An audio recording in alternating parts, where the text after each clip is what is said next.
right, Shalom.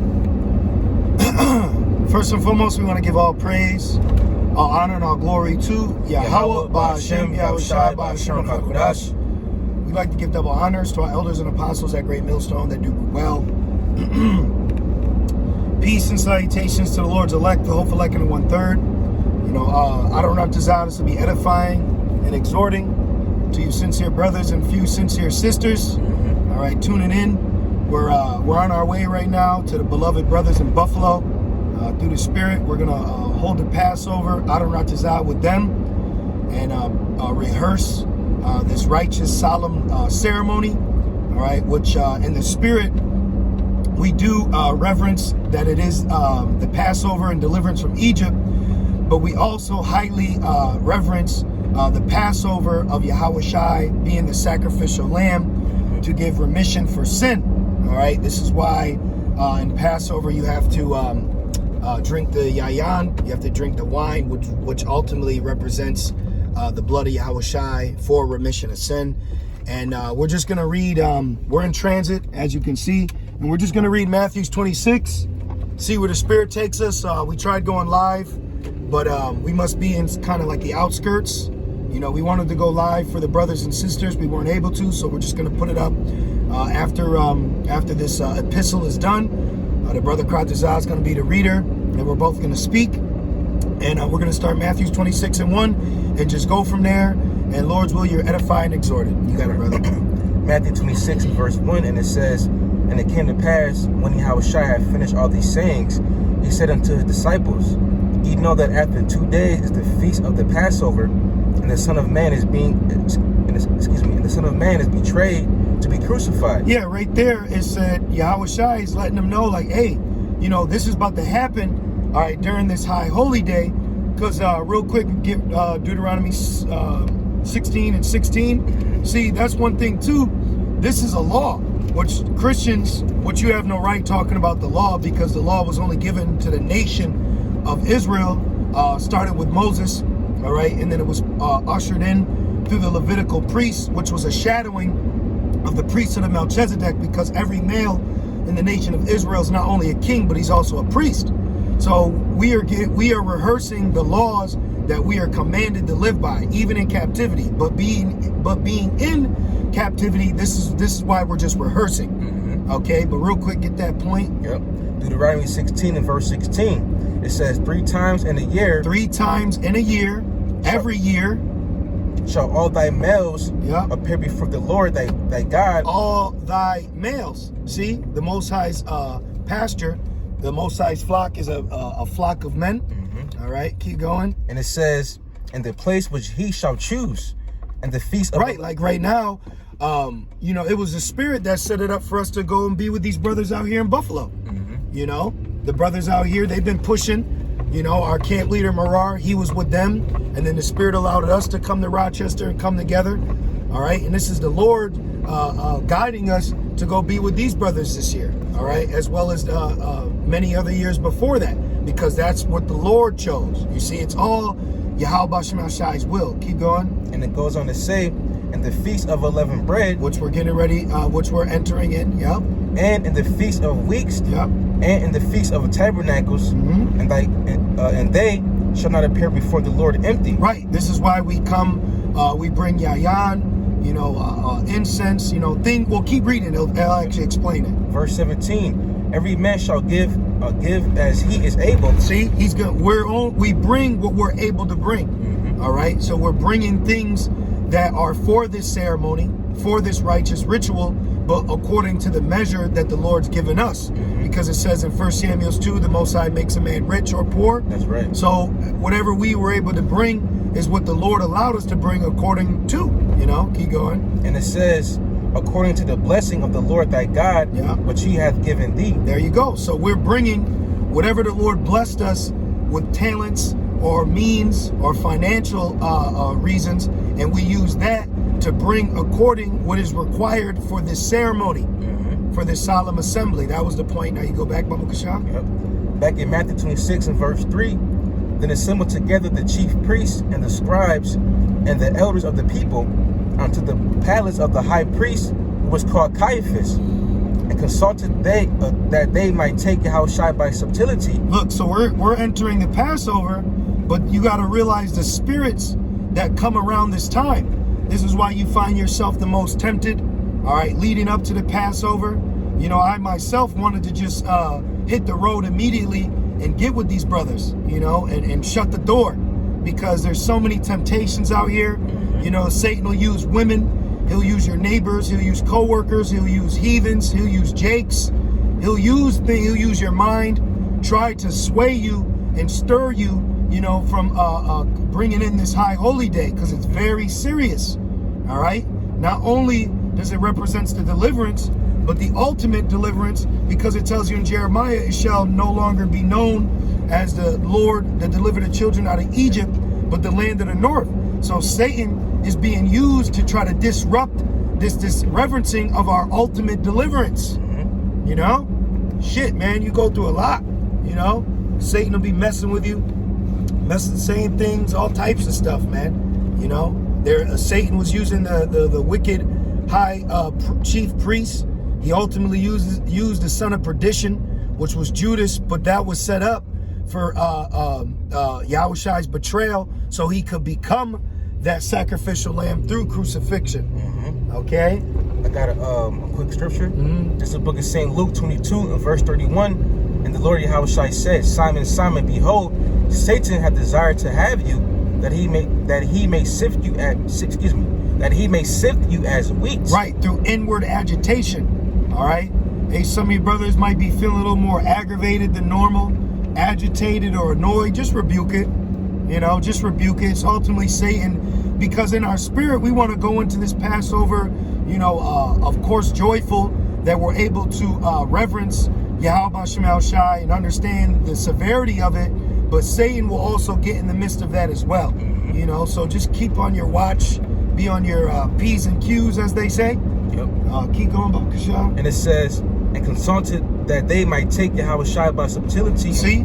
So right now we're in a season of people plotting against us. People are digging a pit for us to fall into. Okay? But remember, he that diggeth the pit shall fall therein. All right? So just like these wicked Israelites that were trying to set up Yahawashi, you got people out here that could be in a spirit to try to set us up, you know, in little ways, you know, disrupt your job, your finances, your living situation. It's all just to try to get you out of the spirit. But you got to be aware of that and stay in the spirit, you know, constantly praying. Now is the time to pray more than ever, okay? Praying that we make it safe, make it back safe. Pray that the Lord confound our enemies, you know, things of that nature, you know. And it goes on to say in verse 5. Hell, shit, us even trying to go live was a tribulation. Hell yeah, bro. You know, the phone wouldn't set up. There wasn't no connection to water, connection. And, you know, that can vex you. It's annoying, you know. But, you know, because other people out here, they get the perfect camera angles. You know, they get the streams right. You know, no issues. But hey, woe to you that received your consolation. Hey, we catch hell, you know, but all it's doing is purging and hardening us, okay? Getting us ready for this second Exodus. That's right. Because the first Passover was the first Exodus. Hence the book Exodus. All right? Keep reading. And it says, and kill him. Verse 5. Damn, they were setting up to kill him, man. Yeah. Keep going. Verse 5. But they said, not on the feast day, lest there be an uproar among the people. It says, now when Yahawashi was in Bethany, in the house of Simon the leper, there came unto him a woman having an alabaster box of very precious ointment, and poured it on his head as he sat at meat. But when his disciples saw it, they had indignation, saying, to whom purpose is this waste? For this ointment might have been sold for much and given to the poor. Now in the other books it says Judas said that. Yep. You know, which he was referenced as a thief. You know, so he was looking at it carnally, but that was all spiritual. Okay, and what that woman did was a very mighty work to give this precious ointment or balm and rub it on Yahawashi. Very mighty of her to do that. Right. Okay, keep going. At verse 9 it says, for this ointment might have been sold for much and given to the poor. when Yahawashi understood it, he said unto them. Can you look that up where Judas said it actually? Yep. I know we're in Matthew 26, but sometimes we got to parallel the books, you know, the accounts. Sometimes you got to go to other books on the same account just to get a different perspective per se. Just like a movie, it's all camera angles. So another book is just another camera angle. So I guess what you look in Google is, you know, Judas had said the ointment could have been sold. All right, this thing ain't got a connection here. Oh, you know, if you don't got a connection, it's fine. We're just what do they say? We're referencing it. Yep. So, brothers and sisters, you can look that up. Got it. Right. Oh, you here. got it? Oh, that's the water. I got the app though. Oh, okay. St. John 12 and verse 3. Then took Mary a pound of ointment of spikenard. So now this was Mary that did it. Yep. Yep. Very costly, and anointed the feet of Yahawashi. Yep. And wiped his feet with her hair. Wow. And the house was filled with the odor of the ointment. You know it smelled good. Yeah, most definitely. Then said one of his disciples, Judas Iscariot. Which this was Satan on him. You know, Satan will do that, man. Satan will make you say some dumb stuff sometimes, man. Yeah. You know, you got to be mindful of Satan's inward agitations. Even now, look at the camera. You know, Adoratazad stays. You know. And it says, verse 4, Judas Iscariot, Simon's son, which should betray him. And it goes on to say, why was not this ointment sold for 300 pence and given to the poor? Then he said, not that he cared for the poor, but because... Boom! I was going to say, he said that in strife. Right. Not that he cared for the poor, but because he was a thief and had the bag and bare what was put therein. So he was fully carnal. He was fully immersed in carnality. Mm-hmm. So be careful of carnality coming into the Passover. Be careful of leaven carnality of leaven. Okay? Be careful of that. All right, don't come into this Passover with a carnal mindset. Oh man, where Yayan? Where's it? Nah, we can't do that. We can't come into the Passover with that mindset, man. You know, that was that point. Let's jump back to Matthew. Back in Matthew 26 and verse 9. Got my point. Verse 7. Okay. So it's like verse 9. Yep. It says, for this ointment might have been sold for much and given to the poor. Yep. When Yahawashi understood it, he said unto them, why trouble ye the woman? For she have wrought a good work upon me. For ye have the poor always with you, but me ye have not always. See, because Yahawashi was getting ready to depart. And he said that in, is it okay, brother? Yeah, I'm just trying to keep it centered. Okay. And he said that in the book of John. And he said, why are you sorrowful? You know, it's need be that I gotta go into the Father. Yep. You know? So things are need be to happen. And that's what we're learning. We're learning to accept and understand the Lord's will, okay, according to our measure. At the end of the day, if there's times you may not understand why this is happening, what you ultimately have to accept that even though I don't understand, but this is the Lord's will. Oh, he says in Isaiah, my ways are not your ways. Okay, so you have to understand that, all right? You may have an idea, but your understanding is not to the Lord's understanding, all right? Let's keep going. All right. Back in Matthew 26 and verse verse 11. For ye have the poor always with you, but me have not always. Yeah, and the poor rich with faith. And it say I've chosen the poor out of this world, rich with faith. That's right. I think it's like James 2 and 5 or something. Yep, you want that? If the Spirit allows, but if not, we're just quoting some of them. All right. Hey, like, we're just moving in the Spirit. It's an in transit, you know. It's just on our spirit. We're coming into bringing in a high holy day. A very solemn one too. Very solemn day. You know. Verse 13, it says, verse 12, it says, for in that she have poured this ointment on my body, she did it for my burial. See? That's heavy, bro. Yes, very heavy. That's heavy. Verse 13, verily I say unto you, wheresoever this gospel shall be preached in the whole world, there shall also this, that this woman have done, be told for a memorial of her. Then one of the 12, called Judas Iscariot, went unto the chief priests and said unto them, what will ye give me, and I will deliver him unto you?